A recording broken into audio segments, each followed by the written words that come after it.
Hi hello everyone welcome back to my channel. ಇವಾಗ ನಾನು options buying ಮಾಡಕ್ಕೆ ಹೊರಟಿದ್ದೀನಿ. So ಇವತ್ತು ಆ, ಈ ಕ್ಯಾಂಡಲ್ ಹೈಗೆ ನಾನು ಎಂಟ್ರಿ ತಗೋತೀನಿ. ಇವಾಗ ಎಂಟ್ರಿ ಪ್ರೈಸ್ ಟ್ರಿಗರ್ ಆಯಿತು. ಸೊ ನನ್ನ ಮೇನ್ ಇಂಟೆನ್ಷನ್ ಏನಂದರೆ ಇವಾಗ ಈ ವಿಡಿಯೋ ಮಾಡ್ತಾ ಇದ್ದೇನೆಂದರೆ ನಾನು ಟ್ರಯಲಿಂಗ್ ಸ್ಟಾಪ್ ಲಾಸ್ ಬಗ್ಗೆ ಎಕ್ಸ್ಪ್ಲೈನ್ ಮಾಡಿದೆ ನಿಮ್ಮ ಹತ್ರ. ಸೊ ನಾನು 50 ಪಾಯಿಂಟ್ ಸ್ಟಾಪ್ ಲಾಸ್ ಇಟ್ಕೊಂಡು ಹೇಗೆ ಟ್ರಯಲ್ ಮಾಡ್ತೀನಿ ಅನ್ನೋ ಲಾಜಿಕ್ನ ಈ ವಿಡಿಯೋದಲ್ಲಿ ಎಕ್ಸ್ಪ್ಲೈನ್ ಮಾಡ್ತೀನಿ. ಸೊ ನನ್ನ ಲಾಜಿಕ್ ಕಂಪ್ಲೀಟ್ ಲಾಜಿಕ್ ಬಂದು 50 points trailing with 2 candle low. So ನನಗೆ ಎಗನ್ಸ್ಟ್ ನನ್ನ ಟ್ರೆಂಡ್ಗಿಂತ ಎಗನ್ಸ್ಟ್ ನನಗೆ ರಿವರ್ಸ್ ಬಂತು ಅಂದರೆ 2 ಕ್ಯಾಂಡಲ್ ಲೋ ನಾನು ಟ್ರಯಲ್ ಮಾಡ್ತೀನಿ. ಸೊ ನನಗೆ ನನ್ನ ಟ್ರೆಂಡ್ ಯಾವಾಗಲೂ ಏನಿರಬೇಕಂದ್ರೆ ನನ್ನ ಫೇವರ್ ಆಗಿ ಓಡ್ತಾ ಇರಬೇಕು. ಸೊ ಒನ್ ಸೈಡ್ ಟ್ರೇಡ್ ಹೋಗ್ತಾ ಇದ್ರೆ ನಾನು ಹೋಲ್ಡ್ ಮಾಡ್ತೀನಿ. ಇವಾಗ ರಿವರ್ಸಲ್ ಬಂತು ಅಂದರೆ ನಾನು ಹೋಲ್ಡ್ ಮಾಡೋದಿಲ್ಲ. ಸೊ ಹಾಗಾಗಿ ಇವಾಗ ನೋಡಿ ಟ್ರೆಂಡ್ ಆಗ್ತಾ ಇದೆ. ಸೊ 15 ಮಿನಿಟ್ಸ್ ನನ್ನ ಪ್ರೈಸ್ ಆಕ್ಷನ್ಸ್ ಪ್ರಕಾರ ನಾನು ಮೊಮೆಂಟಮ್ ಕೊಟ್ಟಿದೆ. ಈಗ ನಾನು ಏನು ವೇಟ್ ಮಾಡ್ತಿದ್ದೀನಿ ಅಂದರೆ ಈಗ ನೆಕ್ಸ್ಟ್ 50 ಪಾಯಿಂಟ್ಸ್ಗೆ ಇವಾಗ ಸಪೋಸ್ ಇವಾಗ ನಾನು 413ಗೆ ನಾನು ಎಂಟ್ರಿ ಆಗಿದ್ದೀನಿ. ಸೊ 463ಗೆ ನನಗೆ ಟಚ್ ಆಯಿತು ಅಂದರೆ 413ಗೆ ನಾನು ಟ್ರಯಲ್ ಮಾಡ್ಕೋತೀನಿ. ನನ್ನ ಸ್ಟಾಪ್ ಲಾಸ್ ಬಂದು 363.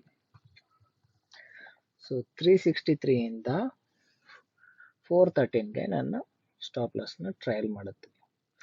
ಸೊ ಇವಾಗ ಮಾರ್ಕೆಟ್ ಮೊಮೆಂಟಮ್ ಆಗ್ತಿದೆ. So let's wait and watch ಏನಾಗುತ್ತೆ ಅಂತ.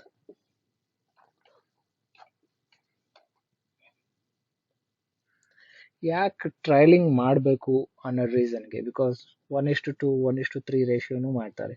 ಸೊ 1:2 1:3 ರೇಷಿಯೋ ನೀವು ಟ್ರೇಡ್ ಮಾಡಿದ್ರು ಕೂಡ ನೀವು ಪ್ರಾಫಿಟಬಲ್ ಆಗೇ ಇರ್ತೀರ ಅಲ್ವಾ. ಬಟ್ ಸ್ಟಿಲ್ ಟ್ರಯಲಿಂಗ್ ಮಾಡೋದು ಏನಕ್ಕೆ ಅಂದರೆ ಬಿಕಾಸ್ ನಮಗೆ ಮಾರ್ಕೆಟ್ ಟಾಪ್ ಯಾವುದು ಅಂತ ಗೊತ್ತಿಲ್ಲ. ಈಗ ಸಪೋಸ್ ಇವಾಗ 39,500 ರೇಂಜ್ಗಿಂತ ಜಾಸ್ತಿ ಹೋಗ್ತಾ ಇದೆ. ಈಗ 39,600 ಹೋಗ್ತಾ ಇದೆ ಬ್ಯಾಂಕ್ ನಿಫ್ಟಿ. ಸೊ 39,600 ಇರೋ ಬ್ಯಾಂಕ್ ನಿಫ್ಟಿ ಈಗ 50,000 ಹೋಗುತ್ತಾ 60,000 ಹೋಗುತ್ತಾ ಯಾರಿಗೂ ಪ್ರಿಡಿಕ್ಟ್ ಮಾಡೋಕ್ಕಾಗಲ್ಲ. ಬಟ್ ಟ್ರೆಂಡ್ನ ನಾವು ಫಾಲೋ ಮಾಡ್ಬೋದು ಮತ್ತು ನಮ್ಮ ಸ್ಟಾಪ್ ಲಾಸ್ನ ಟ್ರಯಲ್ ಮಾಡ್ಬೋದು. ಈಗ ಇವಾಗ ನಾವು 40,000ದಲ್ಲಿ ತಗೊಂಡು 50,000ಕ್ಕೆ ಮಾರ್ತೀನಿ ಅಂತ ಕೋರಕ್ಕಾಗಲ್ಲ. ಯಾಕೆಂದ್ರೆ 44,000ಗೆ ಹೋಗಿ ಮತ್ತೆ ವಾಪಸ್ ಬಂದ್ಬಿಡ್ಬೋದು. 44,000ಗೆ 3 to 4 ಟೈಮ್ಸ್ ಹೋಗಿ ರಿವರ್ಸಲ್ ಬರ್ಬೋದು. ಸೊ ನೀವು ಯಾಕೆ ಆಪರ್ಚುನಿಟಿ ನಿಮ್ಮ ಕೈಗೆ ಬಂದಿರೋ ಆಪರ್ಚುನಿಟಿನ ಯಾಕೆ ಮಿಸ್ ಮಾಡ್ಕೊತೀರಾ? ನೀವು 40,000ಅಲ್ಲಿ ಎಂಟ್ರಿ ಮಾಡಿರ್ತೀರಾ, 44,000ವರ್ಗೂ ಟ್ರಯಲ್ ಮಾಡ್ಕೊಂಬನ್ನಿ. ಸೊ 4,000 ಪಾಯಿಂಟ್ಸ್ ನಿಮ್ದಾಗಿರುತ್ತೆ. 50,000 ಹೋಗುತ್ತೆ ಅಂತ ನೀವು ಯಾವಾಗಲೂ 50,000 ಟಾರ್ಗೆಟ್ ಇಟ್ಕೊಂಡು ಕೂತಿದ್ರೆ ಸೊ ಪ್ರತಿ ಸರಿ ನಿಮ್ಗೆ ಮೂಮೆಂಟಮ್ ಆಗುತ್ತೆ, ರಿವರ್ಸ್ ಬರುತ್ತೆ, ಸ್ಟಾಪ್ ಲಾಸ್ ಹಿಟ್ ಆಗುತ್ತೆ, ಮೂಮೆಂಟಮ್ ಆಗುತ್ತೆ, ರಿವರ್ಸ್ ಬರುತ್ತೆ, ಸ್ಟಾಪ್ ಲಾಸ್ ಹಿಟ್ ಆಗುತ್ತೆ. ಸೊ ಅದಕ್ಕೆ ನಾವು ಮಾರ್ಕೆಟಿಂದ ಏನೂ ಎಕ್ಸ್ಪೆಕ್ಟ್ ಮಾಡಬಾರ್ದು. ನಮ್ಮ ಸಿಸ್ಟಮ್ನ ನಾವು ಟ್ರೈಲಿಂಗ್ ಮೆಥಡ್ ಯುಟಿಲೈಸ್ ಮಾಡಿಕೊಂಡು ಅದೆಷ್ಟು ದೂರ ರ್ಯಾಲಿ ಹೋಗುತ್ತೆ ಅಷ್ಟು ದೂರ ರ್ಯಾಲಿಗೂ ವೆಯ್ಟ್ ಮಾಡಿಕೊಂಡು ಪೇಷನ್ಸಿಂದ ಟ್ರಯಲ್ ಮಾಡ್ತಾ ಇರಬೇಕು. Every 50 points 2 candle 40 points 30 points ನಿಮ್ಮ ಸಿಸ್ಟಮ್ ಹೇಗೆ ವರ್ಕ್ ಆಗುತ್ತೋ ಆ ಸಿಸ್ಟಮ್ ಲಾಜಿಕ್ ಪ್ರಕಾರ ನೀವು ಟ್ರಯಲ್ ಮಾಡ್ಕೊಂಡು ಹೋಗ್ತಾ ಇರಬೇಕು. ಸೊ ಇಷ್ಟೇ ಥೀಮು. ಸೊ ಟ್ರಯಲಿಂಗ್ ಯಾಕೆಂದರೆ ಬೆಸ್ಟ್ ಎಕ್ಸಿಟ್ ಬೇಕು ನಮಗೆ. ಸೊ ನಾವು ಹೆಂಗೆ ಟ್ರೇಡ್ ಎಂಟ್ರಿ ಆಗ್ತೀವಿ ಅನ್ನೋದು ಇಂಪಾರ್ಟೆಂಟು, ಟ್ರೇಡ್ ಎಕ್ಸಿಟ್ ಹೇಗೆ ಆಗ್ತೀವಿ ಅನ್ನೋದು ತುಂಬ ಇಂಪಾರ್ಟೆಂಟು. ಈಗ ಟ್ರೇಡ್ ಏನೋ ಬ್ರೇಕ್ಔಟು, ಜಸ್ಟ್ ಮಾರ್ಕೆಟ್ ಓಪನ್ ಆಗಿದೆ ಫಸ್ಟ್ 5 ಮಿನಿಟ್ಸ್ ಕ್ಯಾಂಡಲ್ ಬ್ರೇಕ್ಔಟ್ ಇಟ್ಟರು ನಮ್ಗೆ ಎಂಟ್ರಿ ಸಿಗುತ್ತೆ. ಎಂಟ್ರಿ ಸಿಕ್ಕಿದ ಮೇಲೆ ಅದು ಎಷ್ಟು ಮೂಮೆಂಟಮ್ ಆಗುತ್ತೆ, ಮೂಮೆಂಟ್ ಆದಮೇಲೆ ನಮ್ಗೆ ಹೆಂಗೆ ರಿವರ್ಸ್ ಆಗುತ್ತೆ ಅನ್ನೋದು ಇಂಪಾರ್ಟೆಂಟ್ ಇರುತ್ತಲ್ವ. ಸೊ ಅದಕ್ಕೆ ನಾವು ಎಕ್ಸಿಟ್ನ ಯುಟಿಲೈಸ್ ಮಾಡ್ಕೊಬೇಕು. ಎಕ್ಸಿಟ್ ಯಾವ ಥರ ಮಾಡ್ತೀವಿ ಅನ್ನೋದ್ರ ಮೇಲೆ ನಾವು ನಮ್ಮ ಪ್ರಾಫಿಟಬಿಲಿಟಿ ಚೇಂಜಸ್ ಆಗುತ್ತೆ. ಈಗ ಸಪೋಸ್ 130 ರೂಪೀಸ್ ಇರೋ ಸ್ಟ್ರೈಕ್ ಪ್ರೈಸ್ ನೋಡ್ಕೊಳ್ಳಿ, ನಿಮಗೆ 30 ರೂಪೀಸ್ ಇರೋ ಸ್ಟ್ರೈಕ್ ಪ್ರೈಸು 600 ರೀಚ್ ಆಗುತ್ತೆ. ಸೊ ಪ್ರಾಬಬಿಲಿಟಿ ಯಾರಿಗೂ ಗೊತ್ತಿಲ್ಲ 600 ಯಾಕೆ ರೀಚ್ ಆಗುತ್ತೆ. ಸೊ ನೀವೇನು ಅನ್ಕೊಂತೀರಾ 30 ಇರೋದು ಇವಾಗ ಎಕ್ಸ್ಪೈರಿ ಬಂತಂದರೆ ಇವಾಗ ನೀವು ಮಂಡೆಯಿಂದಾನೇ ಕೂತ್ಕೊಂತೀರಾ 30 ರೂಪೀಸ್ ಇರೋದು 600 ಹೋಗುತ್ತೆ. ನಿಮಗೆ ಡೆಲ್ಟಾ ಗಾಮಾ ತೀಟಾ ಎಲ್ಲ ಇದೆಯಲ್ಲ, ಸೊ ಆ ಲಾಜಿಕ್ ಮೇಲೆ ಹೋಗುತ್ತೆ. ಇವಾಗ ನಿಮಗೆ ಥರ್ಸ್ಡೇಸು 30 ಇರೋ ಸ್ಟ್ರೈಕ್ ಪ್ರೈಸು 600 ಹೋಗುತ್ತೆ, ಬಟ್ ಬೇರೆ ದಿನ ಹೋಗಲ್ಲ. ಯಾಕೆಂದರೆ ಅದು ನಿಯರ್ ಔಟ್ ಆಫ್ ದ ಮನಿಲಿರುತ್ತೆ. ಸೊ ಅದರಿಂದ ಅದು ಮೂಮೆಂಟಮ್ ಚೆನ್ನಾಗಿರುತ್ತೆ, ಅದಕ್ಕೆ ಬೂಮ್ ಅಂತ ಮೂವ್ ಆಗುತ್ತೆ. ಸೊ 30 ಇರೋ ಸ್ಟ್ರೈಕ್ ಪ್ರೈಸು 500 ಹೋಗುತ್ತೆ, ಸೇಮ್ ಡೇ 0 ಆಗುತ್ತೆ. ಸೊ ಆ ಥರ ಎಕ್ಸ್ಪೈರೀಸ್ ಎಲ್ಲ ನಾನು ನೋಡಿದ್ದೀನಿ. ಅದರಿಂದನೇ ಆಪ್ಷನ್ಸ್ ಬೈಯಿಂಗಲ್ಲಿ ನೀವು ಯಾವಾಗಲೂ ಪಾಯಿಂಟ್ ವಾಯ್ಸ್ ಟ್ರೈಲಿಂಗ್ ಮಾಡಬೇಕು. ಇವಾಗ ಸಪೋಸ್ ನೀವು 200 ಎಂಟ್ರಿ ಮಾಡಿದ್ರ ಅಂದರೆ 50 ಪಾಯಿಂಟ್ ಸ್ಟಾಪ್ ಲಾಸ್ ಅನ್ಕೊಳ್ಳಿ, ನಿಮಗೆ 150 ಪಾಯಿಂಟ್ ಸ್ಟಾಪ್ ಲಾಸ್ ಇರುತ್ತೆ. ಸೊ 250 ರೀಚ್ ಆಗ್ತಿದ್ದಂಗೆ 200 ಟ್ರಯಲ್ ಮಾಡ್ಕೊಳ್ಳಿ. ಯಾಕೆಂದ್ರೆ ಯಾವಾಗ ಬೇಕಾದ್ರೂ ಟೀಟಾ ಡಿಕೆ ಆಗ್ಬೋದು, ಆಪ್ಷನ್ ಪ್ರೀಮಿಯಂ ಡಿಪ್ರಿಸಿಯೇಟ್ ಆಗ್ಬೋದು, ನಿಮಗೆ ರಿವರ್ಸಲ್ ಆಗ್ಬೋದು. ಈಗ ನೋಡಿ ಮಾರ್ಕೆಟ್ ರಿವರ್ಸಲ್ ಮೊಮೆಂಟಮ್ ಆಗ್ತಿದೆ. ಸೊ ಅಪ್ಪರ್ ಇವಾಗ ಬುಲಿಶ್ ಅಷ್ಟು ಕ್ಯಾಂಡಲ್ ಅಪ್ ಮೂವ್ ಇದ್ದಿದ್ದು ಇವಾಗ ರಿಟ್ರೆಸ್ ಕೊಡ್ತಾ ಇದೆ. ಇದು ರಿಟ್ರೆಸ್ಮೆಂಟ್ ಕೂಡ ಇರ್ಬೋದು, ಇಲ್ಲ ರಿವರ್ಸಲ್ ಕೂಡ ಇರ್ಬೋದು. ಸೊ ನಾವು ಯಾವಾಗ ನಮ್ಗೆ ಅಗೇನ್ಸ್ಟ್ ಆಗಿ 10 ಮಿನಿಟ್ಸ್, ಈಗ ನಾನು 5 ಮಿನಿಟ್ಸ್ ಕ್ಯಾಂಡಲ್ ಟ್ರೇಡ್ ಮಾಡ್ತಾ ಇದ್ದೀನಿ, ಸೊ ನಮ್ಗೆ ಅಗೇನ್ಸ್ಟ್ ಆಗಿ 10 ಮಿನಿಟ್ಸ್ ಮಾರ್ಕೆಟ್ ರನ್ ಮಾಡ್ತು ಅಂದ್ರೆ ಅದು ನಮ್ಮ ಫೇವರ್ ಅಲ್ಲ.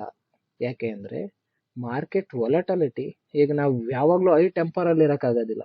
ಸೊ ಮಾರ್ಕೆಟ್ ವೊಲಟಿಲಿಟಿನೂ ಅಷ್ಟೇ, ಯಾವಾಗ್ಲೂ ಟೆಂಪರ್ಮೆಂಟಲ್ ಮೂಮೆಂಟಮ್ ಆಗೋದಿಲ್ಲ.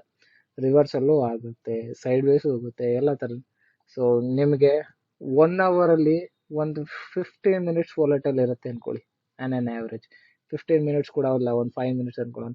ಓಲ್ ಡೇ ಇವಾಗ ನಾನು ಫಸ್ಟ್ ಅವರಲ್ಲಿ ಟ್ರೈನ್ ಮಾಡಿದ್ದೀನಿ. ಸೊ ಫಸ್ಟ್ ಅವರಲ್ಲಿ ಅಷ್ಟೇ ವೊಲಟಿಲಿಟಿ ಇರುತ್ತೆ. 11 o'clock 10:30 ಆದಮೇಲೆ ಟಿಲ್ 1 o'clock ವರ್ಗು ವೊಲಟಿಲಿಟಿ ಇರೋದು. ಸೊ ಮಾರ್ಕೆಟ್ ಮೂಮೆಂಟಮ್ ಹೇಗೆ ಕೊಡುತ್ತೆ ಅದನ್ನ ಕ್ವಿಕ್ಕಾಗಿ ಎಂಟ್ರಿ ಮಾಡಬೇಕು, ಕ್ವಿಕ್ಕಾಗಿ ಬುಕ್ ಮಾಡಬೇಕು, ಕ್ವಿಕ್ಕಾಗಿ ಎಕ್ಸಿಟ್ ಮಾಡಿಬಿಡ್ಬೇಕು. ಯಾಕೆಂದ್ರೆ ಬಿಕಾಸ್ ಇಟ್ಸ್ ಮೈನರ್ ಟ್ರೆಂಡ್. ಈಗ ನೋಡಿ ರಿವರ್ಸಲ್ ಆದಮೇಲೆ ನಂದು ಟ್ರಯಲಿಂಗ್ ಇಟ್ಟಾಗುತ್ತೆ ಅಂತ ಕ್ಲಿಯರ್ ಆಗಿ ಗೊತ್ತಾಗ್ತಾ ಇದೆ. ಸೊ ನಾನು 4:13 ಎಂಟ್ರಿ ಆಗಿದೆ, 401ಗೆ ಬುಕ್ ಮಾಡಿಕೊಂಡೆ. ಸೊ ಇದೇ ರೀತಿ ನಾವು ಟ್ರಯಲಿಂಗ್ನ ಯುಟಿಲೈಸ್ ಮಾಡ್ಕೊಬೇಕು. ಬಿಕಾಸ್ ಮಾರ್ಕೆಟ್ ಯಾವ ಸೈಡ್ ಹೋಗುತ್ತೆ ಗೊತ್ತಿಲ್ಲ. ಸೊ ನಮಗೆ ಸಿಕ್ಕಿದ ಆಪರ್ಚುನಿಟಿನ ನಾವು ಯುಟಿಲೈಸ್ ಮಾಡ್ಕೊಬೇಕು. ಓಕೆ, ಈಗ ಮಾಡ್ತೀನಿ, ಕ್ಲಿಯರ್ ಆಗಿ ಅರ್ಥ ಮಾಡ್ಕೊಳ್ಳೋದಕ್ಕೆ ಟ್ರೈ ಮಾಡಿ. ಸೊ ಟ್ರಯಲಿಂಗ್ ವರ್ಕ್ ಆಗೋದು ಹೇಗೆ ನೋಡಿ, ನಾನು ಈಗ ನನ್ನ ಪಾಯಿಂಟ್ ಬಂದು ಫಸ್ಟ್ ಎಂಟ್ರಿ ಪಾಯಿಂಟ್ ಇದಿತ್ತು, ನಾನು 50 ಪಾಯಿಂಟ್ಸ್ಗೆ ಸ್ಟಾಪ್ ಲಾಸ್ ಇಟ್ಟಿದ್ದೆ. ಅಗೇನ್ ಈ 50 ಪಾಯಿಂಟ್ಸ್ ಬರ್ತಾ ಇದ್ದಂಗೆ, ಇದನ್ನು ಟಚ್ ಆಗ್ತಿದ್ದಂಗೆ ನಾನು ಈ ಸ್ಟಾಪ್ ಲಾಸ್ನ ಇಲ್ಲಿ ಟ್ರಯಲ್ ಮಾಡ್ಕೋತಿದ್ದೆ. ಅಗೇನ್ ಪಾಯಿಂಟ್ ಏನಾರ ಇವಾಗ ಮೊಮೆಂಟಮ್ ಹಿಂಗೆ ಬ್ರೇಕ್ಔಟ್ ಆಗಿ ಇಲ್ಲಿ ಟಚ್ ಆಗಿದ್ದಿದ್ರೆ ಅಗೇನ್ ನಾನು ಟ್ರಯಲಿಂಗ್ ಇಲ್ಲಿ ಮಾಡ್ಕೊತಿದ್ದೆ. ಅಗೇನ್ ಇದೇನಾರ ಇಲ್ಲಿವರೆಗೂ ಪ್ರೈಸ್ ಏನಾರು ಮೊಮೆಂಟಮ್ ಕೊಟ್ಟಿದ್ರೆ ನನ್ನ ಟ್ರಯಲಿಂಗ್ ಸ್ಟಾಪ್ ಲಾಸ್ ಇಲ್ಲಿರ್ತಿತ್ತು. ಸೊ ಸಪೋಸ್ ನಾವು ಅಂದ್ಕೊಳ್ಳೋಣ ಈ ರಿವರ್ಸಲ್ ಇಲ್ಲಿ ಟಚ್ ಆಗಿ ರಿವರ್ಸ್ ಆಗ್ತಿದೆ ಅಂತ ಅಸ್ಯೂಮ್, ನೀವು 4:13 ಎಂಟ್ರಿ ಆಗ್ತೀರಾ, 5:13 ಎಕ್ಸಿಟ್ ಆಗ್ತೀರಾ. ಸೊ 100 ಪಾಯಿಂಟ್ಸ್ ನಿಮಗೆ ಪ್ರಾಫಿಟ್ ಆಗುತ್ತೆ. ನಮಗೆ ಗೊತ್ತಿಲ್ಲ ಇನ್ನು 200 ಪಾಯಿಂಟ್ಸ್ 300 ಪಾಯಿಂಟ್ಸ್ ಮೂಮೆಂಟಮ್ ಆಗ್ಬೋದು. ಸೊ ಅದಕ್ಕೆ ನಾನು ಟಾರ್ಗೆಟ್ ಇಡೋದಕ್ಕೆ ಹೋಗೋದಿಲ್ಲ. ಟ್ರಯಲಿಂಗ್ ಸ್ಟಾಪ್ ಲಾಸ್ನಲ್ಲಿ ನಾನು ಟ್ರಯಲ್ ಮಾಡ್ತಾ ಇರ್ತೀನಿ. ಸೊ ರಿವರ್ಸಲ್ ಬಂದಾಗ ನಾನು ಎಕ್ಸಿಟ್ ಆಗೋದಕ್ಕೆ ಟ್ರೈ ಮಾಡ್ತೀನಿ.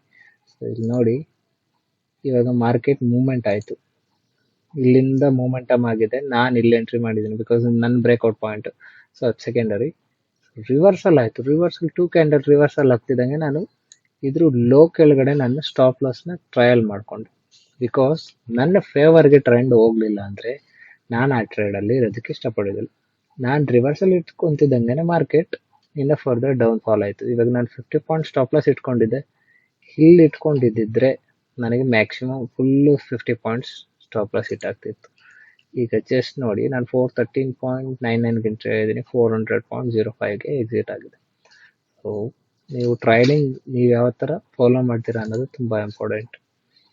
ಸೊ ನೀವು ಇದನ್ನು ಫಾಲೋ ಮಾಡಿ ನಿಮಗೆ ಹೇಗೆ ಆಗುತ್ತೋ ಆ ಥರ ಇನ್ವಾಲ್ವ್ಮೆಂಟ್ ಮಾಡ್ಕೊಳ್ಳಿ ನಿಮ್ಮ ಟ್ರಯಲಿಂಗ್ ಸಿಸ್ಟಮಲ್ಲಿ. ನಾನು ಸೇಮ್ ಥಿಂಗ್ ನಾನು ನನ್ನ ಲಾಸ್ಟ್ ವಿಡಿಯೋ ಟ್ರಯಲಿಂಗ್ ಸಿಸ್ಟಮ್ ವಿಡಿಯೋದಲ್ಲಿ ಎಕ್ಸ್ಪ್ಲೇನ್ ಮಾಡಿದ್ದೀನಿ. ಸೊ ಒಂದ್ಸತಿ ನೋಡಿ ಬೈಯಿಂಗ್ ಹೆಂಗೆ ಟ್ರಯಲ್ ಮಾಡ್ಬೋದು ಅನ್ನೋದನ್ನು. ಸೊ ಅದಾದ ಮೇಲೆ ನೀವು ಒಂದು ಡಿಸಿಷನ್ಸ್ ಬನ್ನಿ. Okay, thanks for watching. Bye bye.